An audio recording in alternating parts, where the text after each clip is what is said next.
9 number question है, ज्ञात कीजिए। पहला, एक बेलनाकार पेट्रोल की बंद टंकी का पार्श्व या वक्र पृष्ठीय क्षेत्रफल जिसका व्यास 4.2 मीटर है और ऊंचाई 4.5 मीटर है। अर्थात एक बंद बेलनाकार टंकी है जिसका व्यास जो है सो 4.2 मीटर है और इसकी ऊंचाई 4.5 मीटर है और हमें इसका वक्र पृष्ठीय क्षेत्रफल ज्ञात करना है। हम जानते हैं कि बेलन का वक्र पृष्ठीय क्षेत्रफल अर्थात कर्व सरफेस एरिया CA से बराबर 2 पाई RH होता है। तो इसी आधार पर हम इसको निकालेंगे। तो हल करते हैं इसका हम लोग।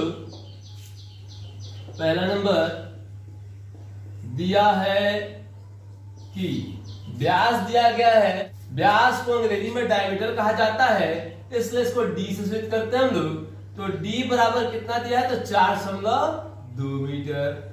इसलिए R बराबर, तो R से रेडियस होता है, रेडियस मतलब त्रिज्या हुई और त्रिज्या व्यास की आधी होती है, इसलिए R बराबर D/2 यानी कि 4.2/2, ये 2.1 से कट जाएगा यानी कि त्रिज्या 2.1 मीटर हो गई तथा बेलन की ऊंचाई यानी h बराबर 4.5 मीटर है। अब हमें इसका CA से ज्ञात करना है, इसलिए बंद बेलनाकार टंकी का CA से यानी वक्र पृष्ठीय क्षेत्रफल बराबर 2 पाई RH बराबर 2 गुने 22/7 गुने 2.1 त्रिज्या हो गई और गुने h जो है सो 4.5 है। अब 7 से 2.1 जो है वह 0.3 मरतबे कट जाएगा। अब इन्हें गुना कर लेंगे हम लोग।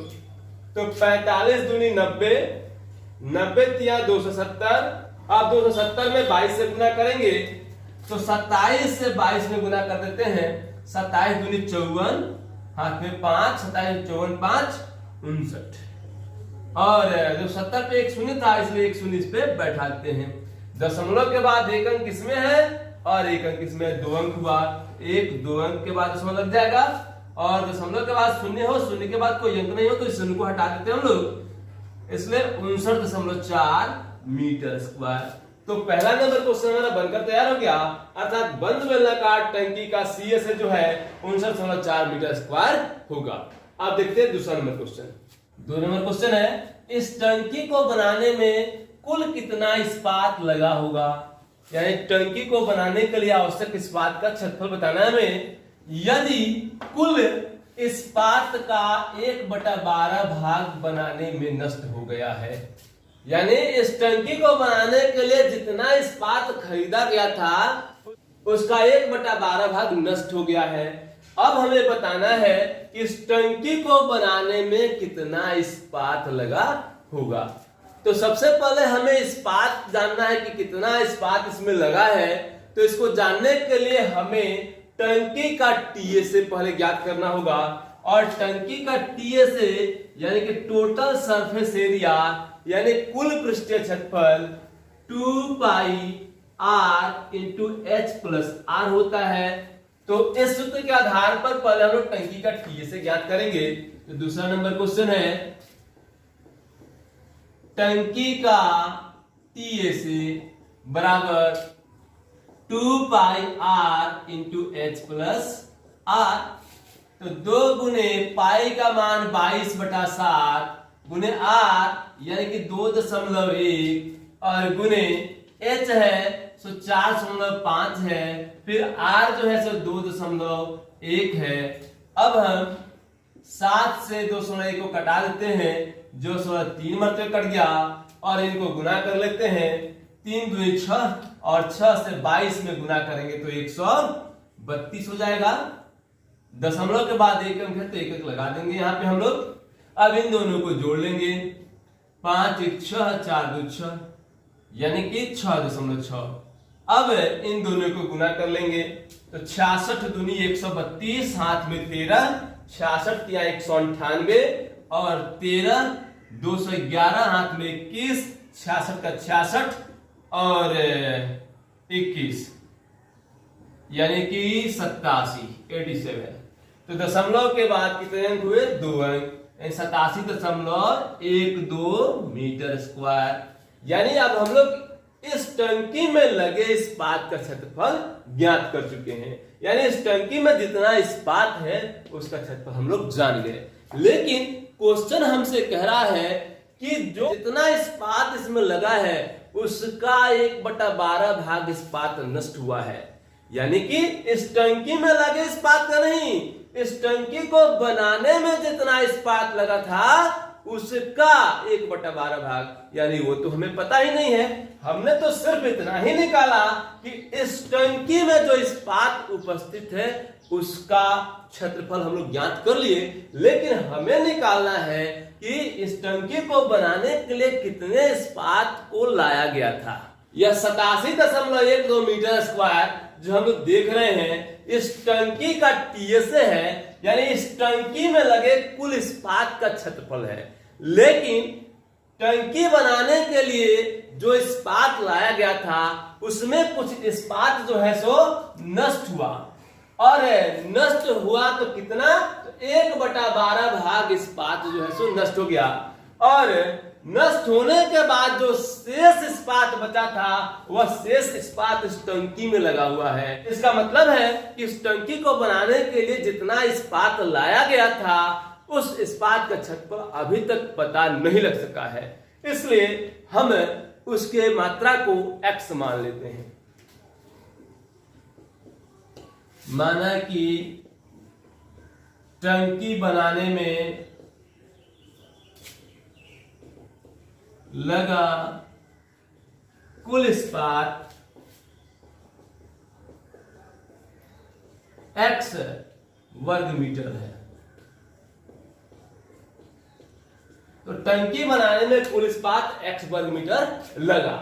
अब इसका 1/12 भाग नष्ट हो गया, इसलिए नष्ट हुआ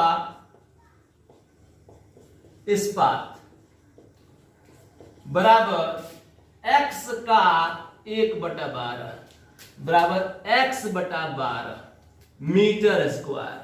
तो x/12 मीटर स्क्वायर इस्पात जो है सो नष्ट हो गया, तो इसलिए टंकी में लगा इस्पात बराबर, इसलिए टंकी में प्रयुक्त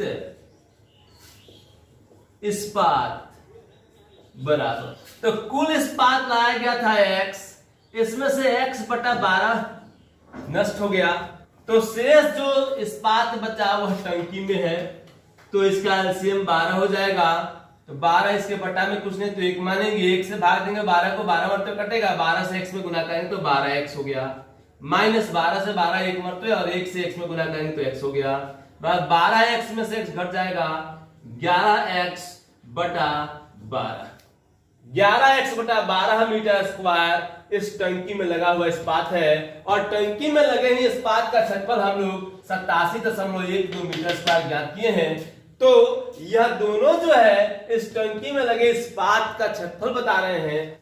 अब इन दोनों की तुलना करके हम लोग कुल इस्पात का क्षेत्रफल बता सकते हैं कि इस टंकी को बनाने में कितना इस्पात लगा था। तो आइए अब इन दोनों की तुलना करेंगे और तुलना करके x का मान निकालेंगे जो हमें यह बताएगा कि इस टंकी को बनाने में कितना इस्पात लगा था।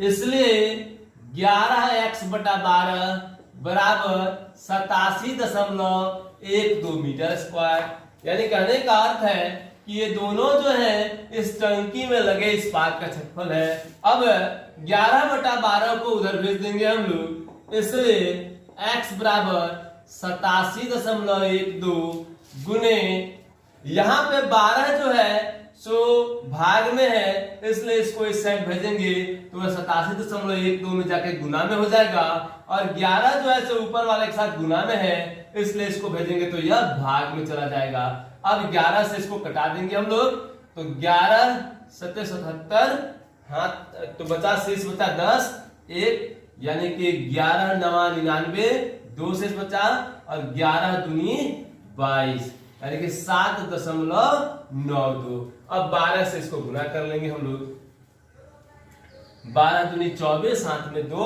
12 108 और 2 110, 7 में 11, 1284 और 11 95।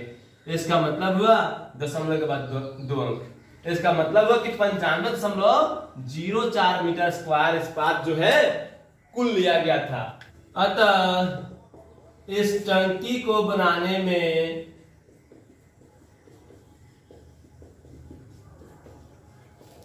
कुल 95.04 मीटर स्क्वायर इस्पात लगा होगा।